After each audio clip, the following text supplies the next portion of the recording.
اور ابو سفیان کے لیے اور کوئی راستہ نہ تھا کہ وہ بھی کوچ کا حکم دے۔ قریش کی تعداد جو بدر کوچ کے لیے تیار تھی وہ 2000 تھی اور 100 گھڑ سوار اس کے علاوہ تھے۔ ابو سفیان کی قیادت میں خالد، اکرمہ اور صفوان نائب سالار تھے۔ حسب معمول ابو سفیان کی بیوی ہند، اس کی چند ایک کنیزیں اور اس کے علاوہ گانے بجانے والی عورتیں بھی ساتھ تھیں۔ مسلمان نبی کریم صلی اللہ علیہ وآلہ وسلم کی قیادت میں 4 اپریل 626 عیسوی بمطابق 1 ذی-القعدہ 4 ہجری کے دن بدر کے میدان میں پہنچ گئے۔ قریش ابھی اسوان کے مقام تک پہنچے، انہوں نے رات وہیں گزاری۔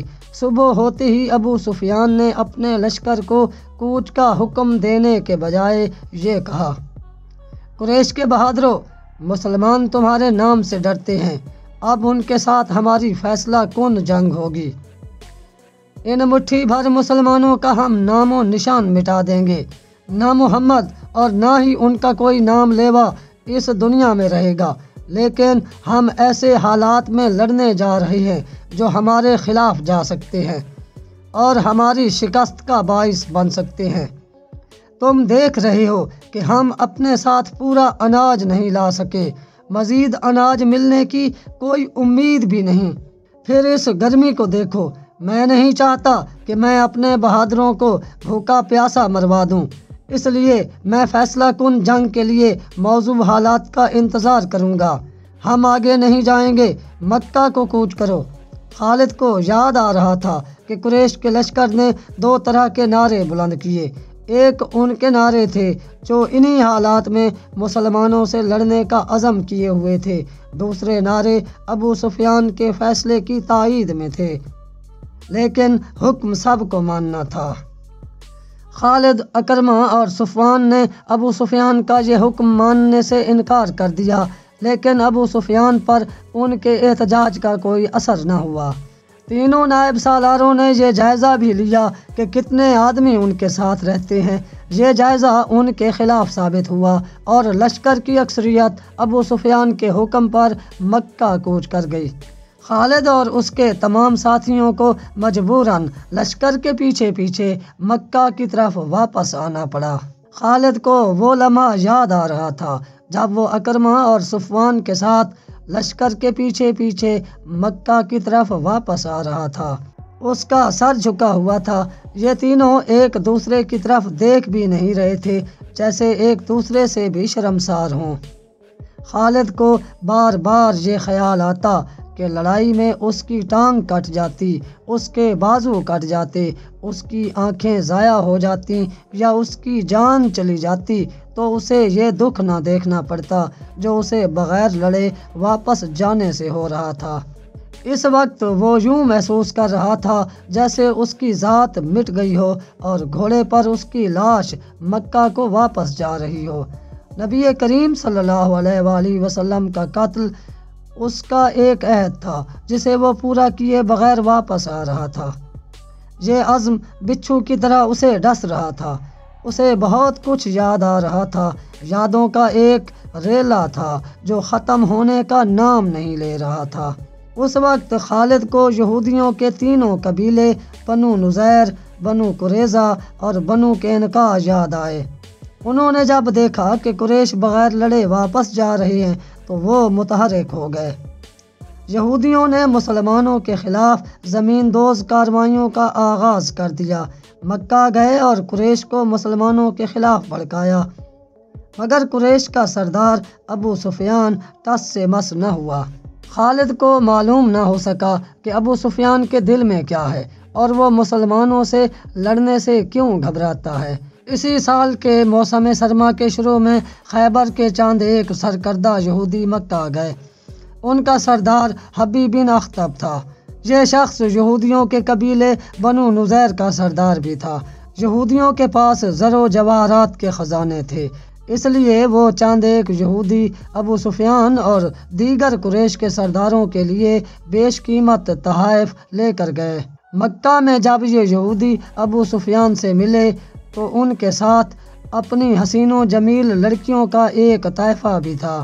اسے تحفے پیش کیے اور رات کو اپنے طائفے کا رقص بھی دکھایا۔ اس کے بعد حبیب بن اخطب نے ابو سفیان کو خالد، اکرمہ اور صفوان کی موجودگی میں کہا کہ انہوں نے اگر مسلمانوں کو ختم نہ کیا اور ان کے قدم نہ روکے تو وہ یمامہ تک پہنچ جائیں گے۔ اگر وہ اس میں کامیاب ہو گئے تو قریش کے لیے وہ تجارتی راستہ ہمیشہ کے لیے بند ہو جائے گا جو بحرین اور عراق کی طرف جاتا ہے۔ یہ راستہ قریش کے لیے شاہ رگ کی حیثیت رکھتا تھا۔ حبیب بن اخطب نے کہا اگر آپ ہمارا ساتھ دیں تو ہم مسلمانوں کے خلاف خفیہ کارروائیاں شروع کر دیں گے۔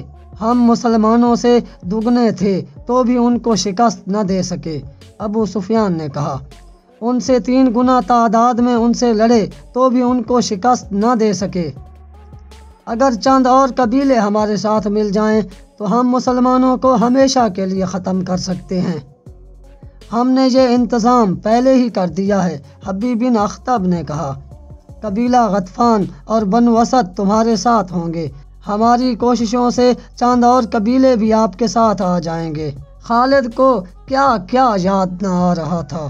4 سال پہلے کے واقعات بھی اسے کل کی طرح یاد تھے۔ اسے ابو سفیان کا گھبرایا ہوا چہرہ اچھی طرح یاد تھا۔ خالد کو معلوم تھا کہ یہودی اہل قریش کو مسلمانوں کے خلاف صرف اس لیے بھڑکا رہے تھے کہ ان کا اپنا مذہب اسلام کی وجہ سے خطرے میں آ گیا تھا، لیکن انہوں نے ابو سفیان کو ایسی تصویر دکھائی تھی جس میں اسے مسلمانوں کے ہاتھوں اپنی تباہی نظر آ رہی تھی۔ دوسری طرف خالد، اکرمہ اور صفوان نے ابو سفیان کو سر اٹھانے کے قابل نہ چھوڑا تھا۔ ہم آپ کو اپنا سردار تسلیم کرتے ہیں، لیکن آپ تسلیم کریں کہ آپ بزدل ہیں۔ اگر مسلمان موسم کی خرابی اور قحط میں لڑنے کے لیے آ گئے تھے تو ہم بھی لڑ سکتے تھے۔ آپ نے جھوٹ بول کر ہمیں دھوکہ دیا ہے۔ ابو سفیان بزدل ہے۔ ابو سفیان نے پورے قبیلے کو بزدل بنا دیا ہے۔ اب محمد کے چیلے ہمارے سر پر کودیں گے۔ ایسی کئی اور طنزیہ اور غصے سے بھری آوازیں مکہ کے گلی کوچوں میں گشت کرتی رہتی تھیں۔ ان آوازوں کے پیچھے یہودیوں کا دماغ بھی کام کر رہا تھا، لیکن اہل قریش کا جذبہ انتقام بھی انہیں چین سے بیٹھنے نہیں دیتا تھا۔ ابو سفیان کی یہ حالت ہو چکی تھی کہ اس نے باہر نکلنا ہی چھوڑ دیا تھا۔ خالد کو وہ دن یاد آیا جب ابو سفیان نے اسے اپنے گھر بلایا تھا۔ خالد کے دل میں اب ابو سفیان کا وہ احترام نہیں تھا جو پہلے کبھی ہوا کرتا تھا۔ وہ صرف اس وجہ سے ملنے چلا گیا کہ ابو سفیان اس کے قبیلے کا سردار ہے۔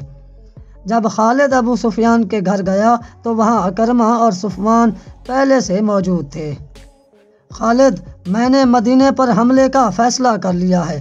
خالد کو ایسے محسوس ہوا جیسے اس نے غلط سنا ہو۔ اس نے اکرمہ اور صفوان کی طرف دیکھا۔ ان دونوں کے ہونٹوں پر مسکراہٹ آ گئی۔ ہاں خالد، ابو سفیان بولا، جتنا جلدی ہو سکے لوگوں کو مدینے پر حملے کے لیے تیار کر لو۔ یہودیوں نے جن قبائل کو قریش کا ساتھ دینے پر تیار کیا تھا ان سب کو پیغام بھیج دیے گئے۔ یہ فروری 627 عیسوی کے آغاز کے دن تھے۔ مختلف قبائل کے لڑاکا دستے مکہ میں جمع ہونے لگے۔ ان قبائل میں سب سے زیادہ فوج غطفان کی تھی جس کی تعداد 3000 تھی۔ 700 آدمی بنو سلیم نے بھیجے تھے۔ بنو اسد نے بھی خاصی فوج بھیجی جس کی تعداد تاریخ میں نہیں ملتی اور جس کا سردار طلحہ بن خویلد تھا۔ قریش کی اپنی فوج کی تعداد 4000 پیادہ، 300 گھڑ سوار اور 1500 شتر سوار تھے۔ مدینہ پر فوج کشی کرنے والے اس پورے لشکر کی تعداد کل 10,000 بیان کی گئی ہے۔ اس کی کمان ابو سفیان کے پاس تھی اور ابو سفیان نے اس متحدہ فوج کو جمیعت القبائل کا نام دیا تھا۔ ان میں کچھ قبائل مکہ نہیں آئے تھے اور اطلاع دی تھی کہ جب لشکر روانہ ہوگا وہ اپنی بستیوں میں سے نکل کر راستے میں ساتھ مل جائیں گے۔ خالد کو آج وہ وقت یاد آ رہا تھا جب اس نے مکہ سے کوچ کیا تھا۔ لشکر کا تیسرا حصہ اس کی کمان میں تھا۔ اس نے ایک ٹیکری پر گھوڑا لے جا کر وہاں سے اس تمام لشکر کو دیکھا تھا۔ اسے لشکر کے دونوں سرے نظر نہیں آ رہے تھے۔ اتنا بڑا لشکر دیکھ کر اس نے گردن تان کر اپنے آپ سے کہا تھا کہ مسلمان تو بس پس کر رہ جائیں گے، اسلام کے ذرے عرب کی ریت میں مل کر ہمیشہ کے لیے فنا ہو جائیں گے۔ یہ اس کا عزم تھا۔ یہ لشکر 24 فروری 627 عیسوی بمطابق 1 شوال مدینہ کے قریب پہنچ گیا۔ قریش نے اپنا پڑاؤ اسی جگہ کیا جہاں احد کی لڑائی کے وقت خیمہ زن ہوئے تھے۔ وہاں پر 2 ندیاں آ کر ملتی تھیں۔ دوسرے تمام قبائل احد کی پہاڑی کے مشرق کی طرف خیمہ زن ہو گئے۔ قریش نے 2 جاسوس تاجروں کے بھیس میں مدینہ بھیجے تاکہ معلوم ہو جائے کہ مسلمانوں کو ان کے لشکر کے آنے اور حملے کی اطلاع ملی ہے یا نہیں۔ ابو سفیان اور اس کے تمام نائب سالاروں کی یہ کوشش تھی کہ مدینے والوں پر بے خبری میں حملہ کیا جائے، لیکن دوسرے ہی دن قریش کا ایک جاسوس جو ایک یہودی تھا مدینہ سے آیا۔ اس نے ابو سفیان کو بتایا کہ مسلمانوں کو قریش کے حملہ آور لشکر کی اطلاع مل چکی ہے۔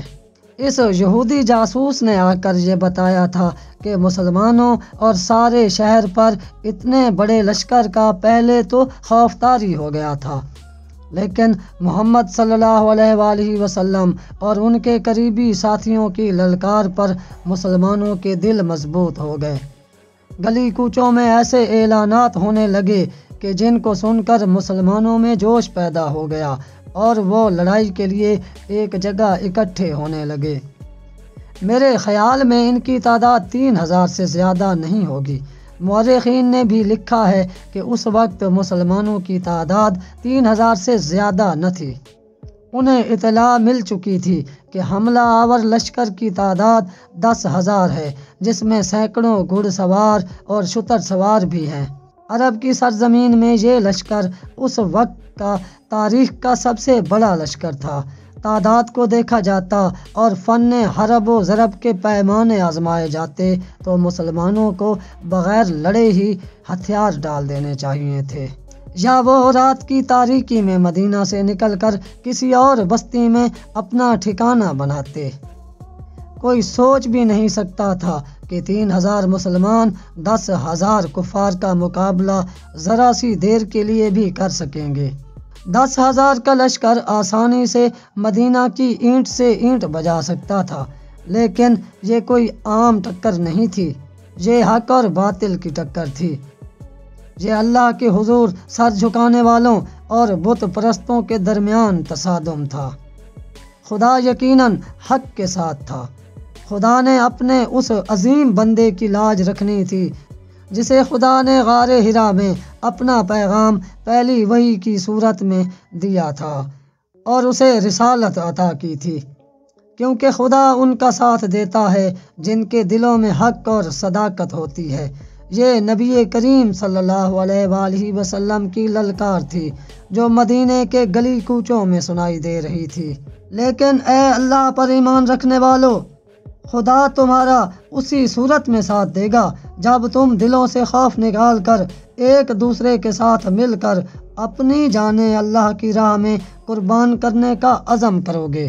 جو ہمارے اللہ کو نہیں مانتا اور جو ہمارے دین کو نہیں مانتا وہ ہمارا دشمن ہے اور اس کا قتل ہم پر فرض ہے۔ یاد رکھو، قتل کرنے کے لیے قتل ہونا بھی پڑتا ہے۔ ایمان سے بڑھ کر اور کوئی طاقت نہیں جو تمہیں دشمن سے بچا سکے۔ تمہیں دفاع مدینے کا نہیں، اپنے عقیدے کا کرنا ہے۔ اگر اس عزم سے آگے بڑھو گے تو 10,000 پر غالب آ جاؤ گے۔ خدا سوئے ہوئے یا خوف زدہ انسانوں کو معجزے نہیں دکھایا کرتا۔ اپنے عقیدے اور اپنی بستی کے دفاع کا معجزہ تم نے خود دکھانا ہے۔ رسول کریم صلی اللہ علیہ وآلہ وسلم نے مدینے والوں کا حوصلہ اس قدر مضبوط کر دیا تھا کہ وہ اس سے بڑے لشکر کے مقابلے کے لیے بھی تیار ہو گئے تھے، لیکن رسول خدا صلی اللہ علیہ وآلہ وسلم اس سوچ میں ضرور تھے کہ اتنے بڑے لشکر سے مدینے کو کیسے بچایا جائے۔ آپ صلی اللہ علیہ وآلہ وسلم کو یہ تو مکمل یقین تھا کہ خدا ان کے ساتھ ہے، مگر حق پر چلنے والوں کو خود بھی کچھ کر کے دکھانا تھا۔ بچاؤ کی کوئی صورت نظر نہیں آ رہی تھی۔